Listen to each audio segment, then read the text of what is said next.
Hey, what it do, y'all?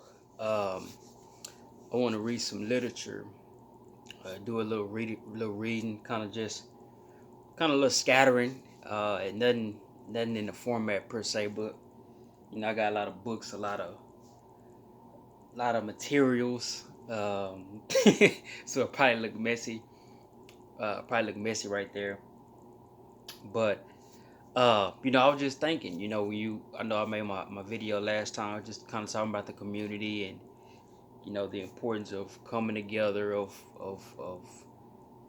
from that family dynamic or relationship dynamic or something like that. But I know that the economics, that is kind of a big thing too. And I mentioned it in that video too, how when you look at the economic data, you see who lasts. When you look at the incarceration data, you see who is filling up the jails and the prisons or whatnot. Um, the old saying, last hired, first fired. COVID, a lot of people lost their jobs via the COVID, as far as, um, some jobs downsized, closed, stuff like that. So, and not to mention, we're kind of heading into what I would call a economic, I guess I kind of phrase like an economic transitioning of wealth, from that boomer age, which is more than likely about 70 to probably 75 years old, to that younger generation, which is probably, I would say, 25 to about 40 or 45. So you're on the cusp of one of the biggest, really, wealth kind of transfers in the history of well, I'm gonna argue mankind or modern history, if you will. So many different components with that. It made me go to look at what did the literature say. And these are books written. The book, what I'm gonna read is the book is tore up, so it's like different pages, but it's from an African American author who was psychology, business owner, author, writer, doctor, that type of thing. So we're just gonna go over a few things, and things that we don't really talk here in America. That's another interesting thing, how so much you're not really taught. You're taught one way.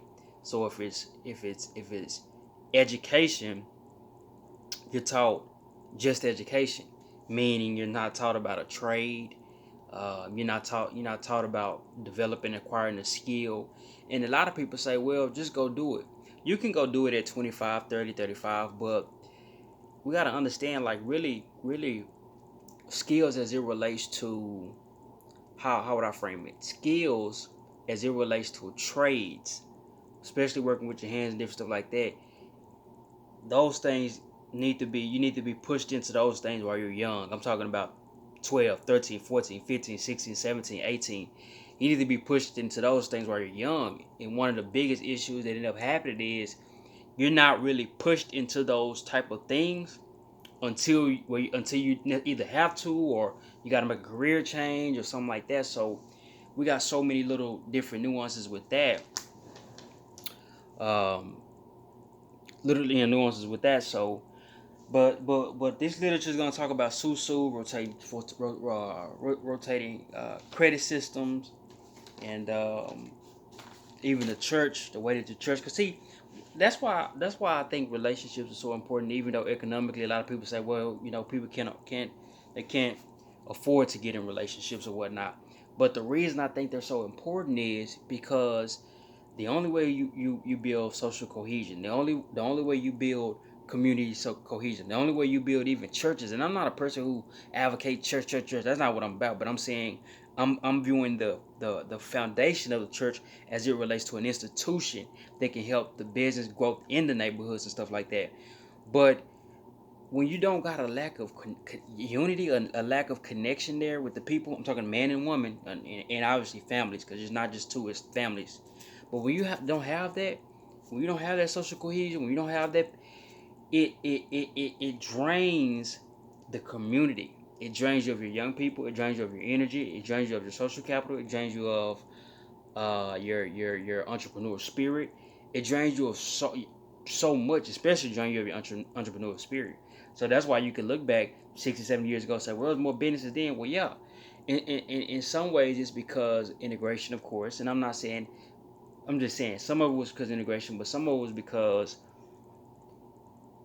we kind of gave up And maybe it wasn't gave up. Maybe it was the economic hardships kind of provided a situation where the only way to really survive was to go get a quote unquote 9 to 5. But the issue with the 9 to 5 is you possibly was the last hire the first file, like I said earlier, or you were in a position where you cannot really move up, no upward mobility. So if you got a city job, you were only a clerk, and that's not an issue with that. But I'm saying you weren't able to move up. And then sometimes with jobs, even if you do get a job, there are times you gotta play the long game where you maybe want to invest in 401k, different than the other. Anyway, enough talking, guys. Let's get into this.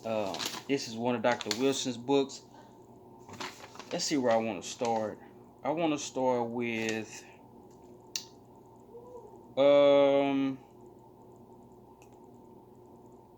let's start with something that's like a susu. So that's like rotating credit. People in the Caribbean, West Africa, different parts of Africa, they practice this a lot. It says, in its basic form, a member in a rotating, in its basic form, a member in a rotating credit association receives the total pot or money pool. His turn is generally determined by lot or by agreement. Members simply meet and agree among themselves to contribute a sum of money every week or month or some other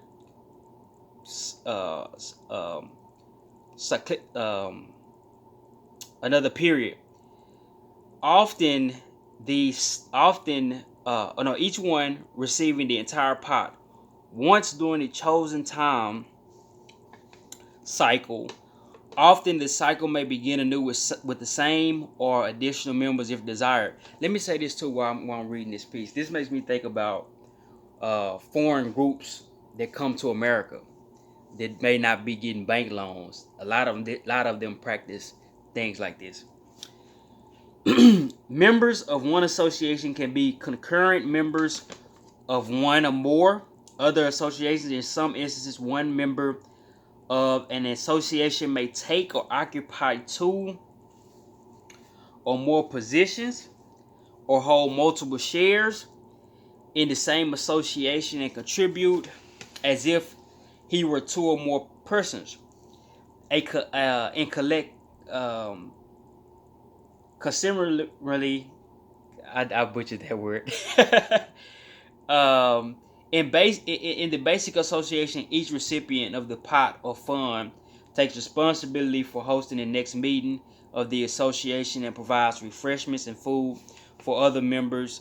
Thus, association meetings, which may include friends, neighbors, kin, trusted associates, take place in a festive social environment that serves to strengthen the social solidarity as much as to reach the economic goals. That's powerful, guys. That is so powerful because that goes back to trust. Where did I stop at? For many members, the creation of communal or social harmony and the provision of mutual assistance is the association's primarily attraction compared with money they receive in traditional rural settings.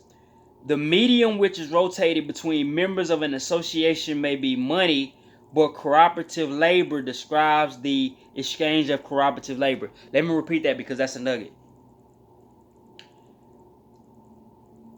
The medium which is rotated between members of an association may not be money, but cooperative labor describes the exchange of cooperative of labor.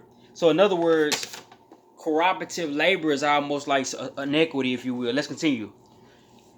The 2 major types of cooperative labor are group work and exchange work. In group work, a whole neighborhood applies its labor to certain labor-intensive tasks, clearing a man's field, erecting his house, etc.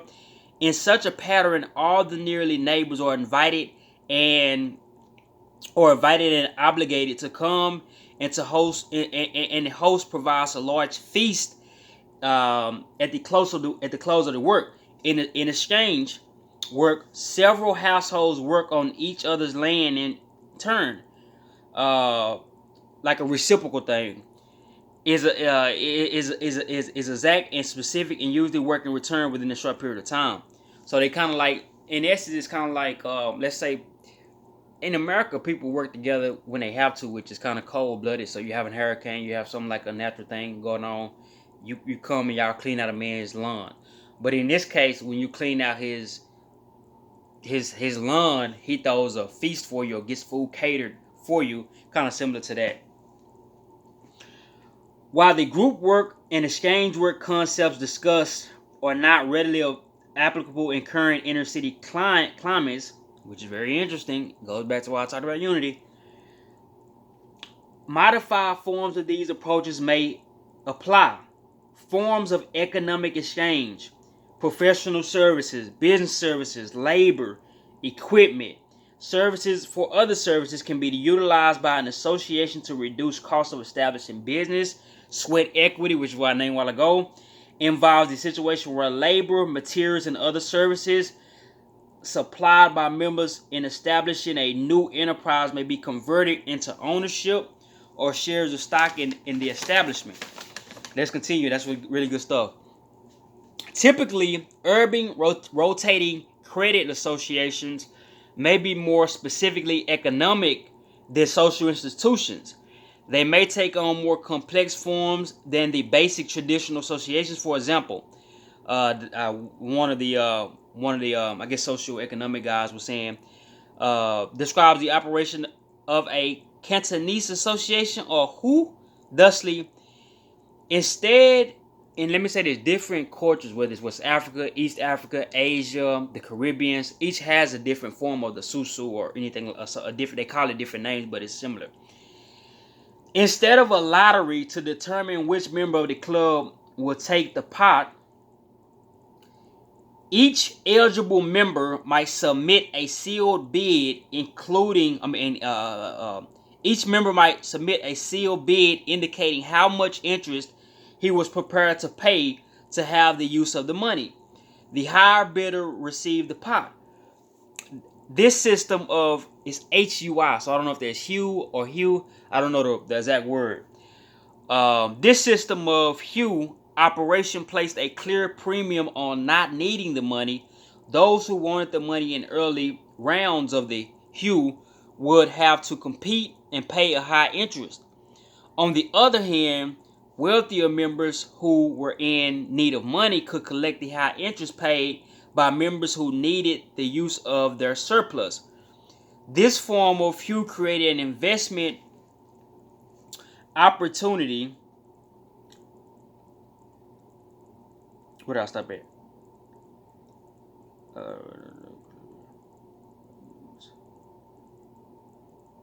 Create an investment opportunity for the wealthy intended to enlist the profit motive in the extension of credit. Of course, even in this more capitalistic form of mutual aid, the interest actually paid by members in need of money tended to be less than what they would have paid for equivalent funds obtained from the town money lender. In other words, if you go to get a loan from whatever loan place you go to, especially in the hood, that what it's saying is the interest rates for getting a loan amongst your communal group will be cheaper than it'll be going out getting a loan from another type of institution. Listen up, guys. This get good. Follow with me. Rotating credit savings things. In reviewing rotating credit associations of southern China, Japan, Western Africa, which was transferred to and employed in the United States by overseas immigrant communities, which is what I said earlier, Light concludes that these institutions were the principal devices for capitalizing small businesses. I repeat that one. Light concludes that these institutions were the principal devices for capitalizing small businesses. He further intimates West Indian blacks brought the West African Rotating Credit Association to the United States. They too use this traditional practice to finance smaller businesses. American-born Negroes apparently did not employ a similar institution. And let me stop right here and say, I don't know if that's true, because when you're talking about 1800s and even before then, I'm just guessing, but I think they probably did employ some of those things. It was just that those things weren't passed down as they immigrated into the larger society. That's just my guess. Hence, the Rotating Credit Association suggests itself as a specific tradition in the field of business, which accounts in some measure for the differential business success of American-born Negroes, West Indians, and Orientals.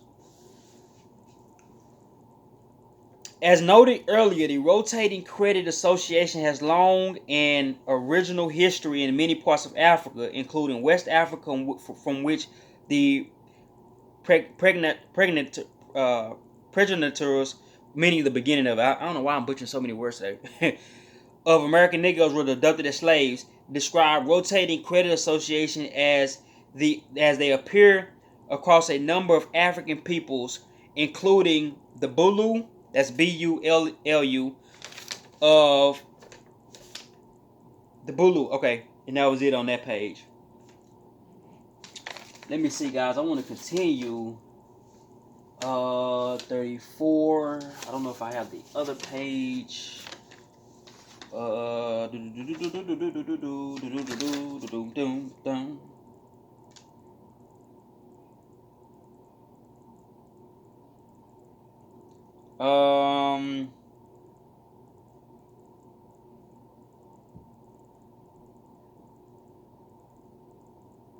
You know what, guys? Oh, I did. I found the other one. Okay, perfect. I found the next piece. So the Bulu of, no, it's not that part. I think I'm missing the page. But anyway, let's continue.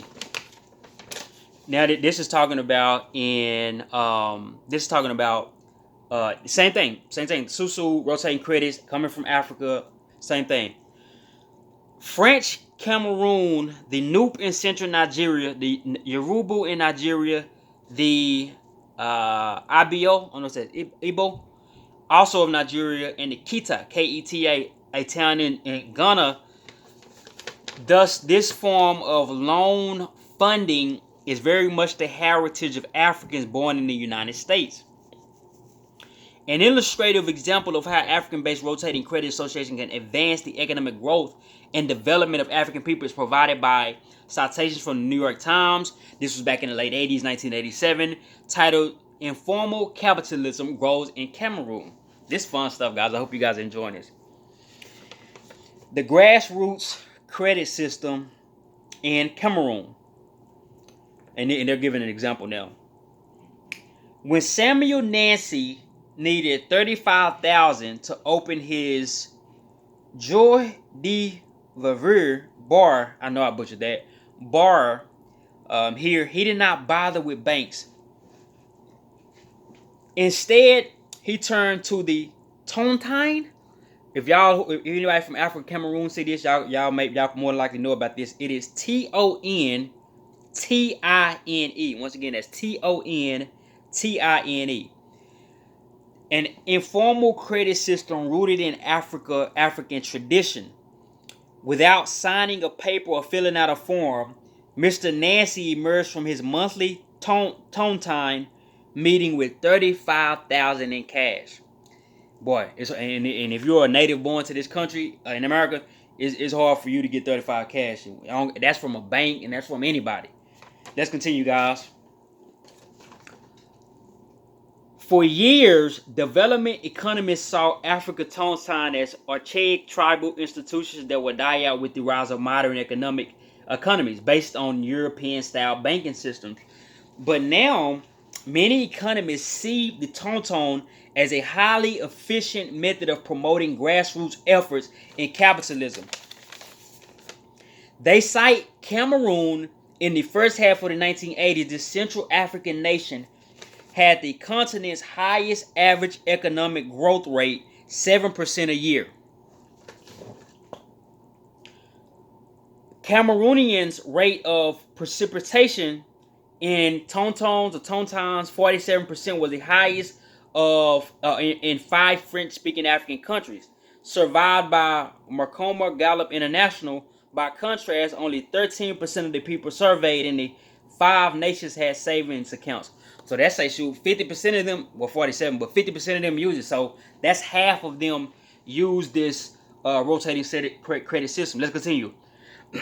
Banks don't match the mentality of the people, said Theodore Vet Marie Fancy, the director of economic consulting firm here.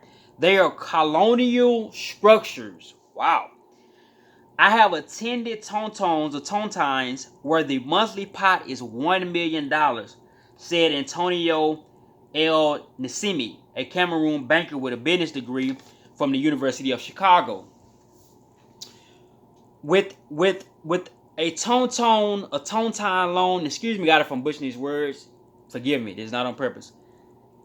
But Tontine payments, where did I stop at?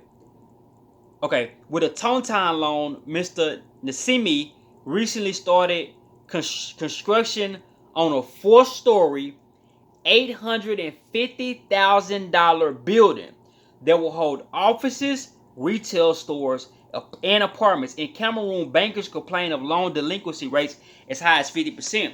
But Tontine payments are taken so seriously that borrowers faced with delinquency have been known to commit suicide. That's that trust thing, and that's that thing where if you don't hold up your bargain of that type of commitment to your community and your culture, that pressure is on you.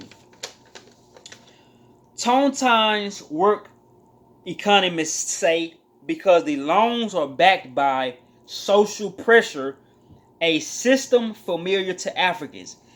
Banks perform poorly because their loans are backed by paper guarantees made to strangers, a concept alien to Africans. Tontines exist in much of sub-Saharan Africa, from Burkina Faso to Ghana to Zaire and Rwanda, but the Cameroon's Bamileke tribesmen popularized interest-bearing tontines to such an extent that bankers complain tontines contribute to the current crisis in banking liquidity. That's very interesting. In their original forms, tontines allow peasants to pool their labor rather than their money. When I talk about that social equity, I'll repeat that one because I thought that was a nugget right there. In their original form, tontines allowed peasants to pool their labor rather than their money. With the introduction of the money economy in the 20th century, tontines took on a financial character as informal savings associations. Every month, each member contributed a fixed share into a pot, quotation marks. In a 12-member group, each member will receive the pot once a year. The most recent innovation, is the interest-bearing tontine, tontini. I don't know which word the correct pronunciation. Each month, members bid the amount of interest they will pay for the tontine pot. Interest payments are collected in separate loan fund and are distributed to 2 members when the tontine is discovered. Tontines are usually formed for 2-year periods, were generally limited to 24 members. In contrast, banks here pay 7% annual interest on savings and lend money at 13% a year. Inflation is about 13% interest earned on savings is subject to a 10% tax while tontines go unrecorded. The more advantageous rates offered by tontines can be traced to their lack of overhead, their ability to set rates according to supply and demand, and their high payment record. This is good stuff, guys. Hope you guys are kind of enjoying this. And guys, this is I hope you guys can comment. This is the wild thing with this, to me. This type of stuff isn't really taught in the American system. I mean, the American educational system, the American social system, in my opinion, is just not really taught. Let's continue, guys. Tontines built on trust, which is what I said earlier, generally made up of homogeneous groups, people from the same ethnic background, the same workplace, or the same neighborhood. When people go in banks, they don't feel the same urgency to reimburse the loan, Mr. Nasimi said. If you don't make your payment to the Tonton, you are rejected by the community. If you are banned from one group, you are banned from all others. That's a very interesting point, too. Very interesting point. Thus, we see that traditional African financial approach can be very profitable, adapted to modern economics, to the modern economic system. Thus, this approach. Let me stop and say this too. What people can't even piece things together, which is fascinating. Think about Cash Out. Think about GoFundMe. Think about there's a few other ones out there, particularly like Cash App and GoFundMe. People will ask for a donation on their video, but never talk about this type of stuff. I digress. Let me continue. Thus, we see that a traditional African financial approach can be very profitable, adapted to the modern economic system. This approach, which is fundamentally communal and cooperative in nature, benefits African values and the economic circumstances with which they must cope. That's very important. You got to change. You got to adapt to your circumstances. Similar circumstances are faced by African Americans and may be resolved by similar means. The reinstitution of rotating credit associations in African American community will have to develop in tandem with the reinstitution of high levels of trustworthiness, reliability, faithfulness, loyalty, cooperativeness, empathy. And he named a few other ones. And interpersonal relations between members of this community, since they are social underpinning of the truly functional credit association. That's good, guys. What we got? We are probably about 15-20 minutes in. I am going to wrap it up. Guys. And it's one more that I've seen. Let's see if I can find it. I'm going to wrap it up. Very interesting stuff, guys. Very interesting stuff. Like I say, in the American system, you don't learn jack squat. Only thing you learn how to do is go get a job. And anybody, y'all know I'm not lying. You are taught to go get your butt a job. Struggle with your bills. If you get a little money, don't be cool with your family. Gotta break these things. Gotta break these things, guys. So, okay, it's one more that I'm looking for that I seem not to be able to find. So I will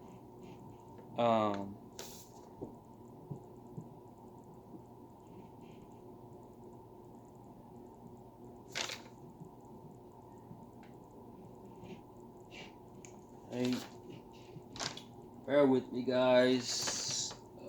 8. Let's see.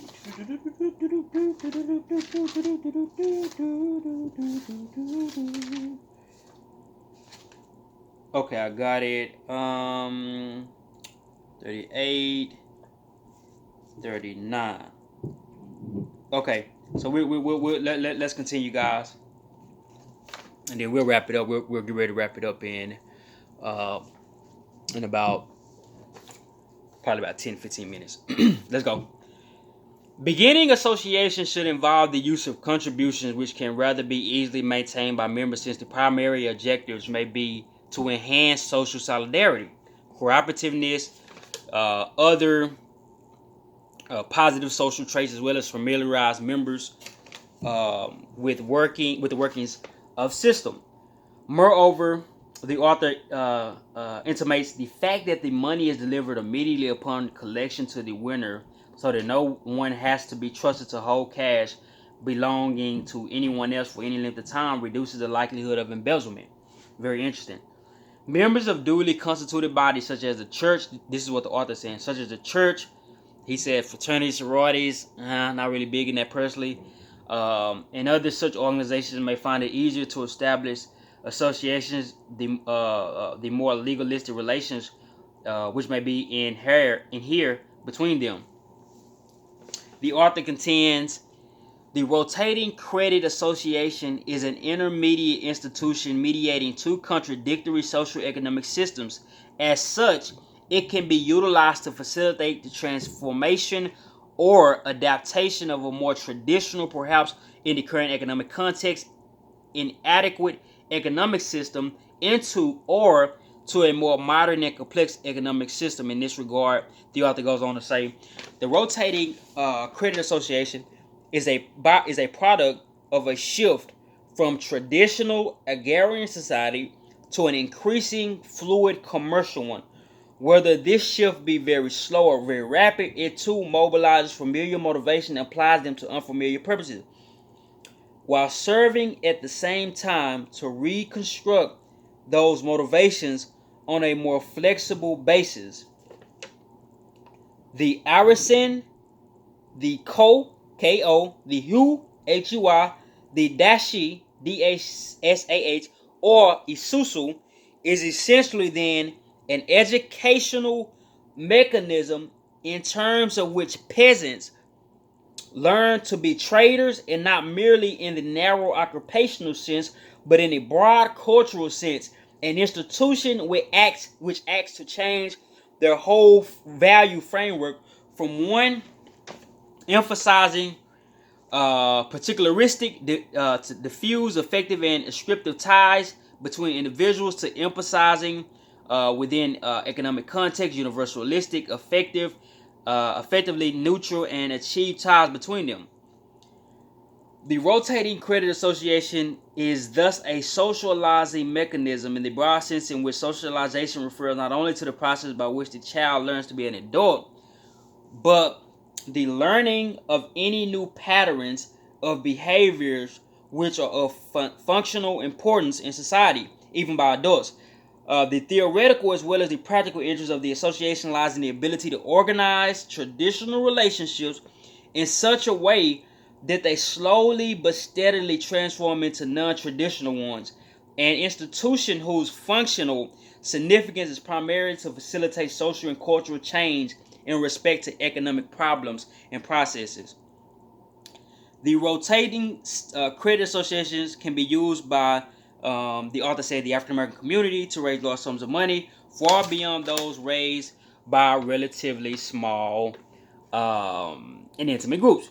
We think that organizational associations, this is really good stuff, guys, like I keep saying, because nobody's ever taught this. Nobody, I mean, just being honest, for the most part, in the westernized countries.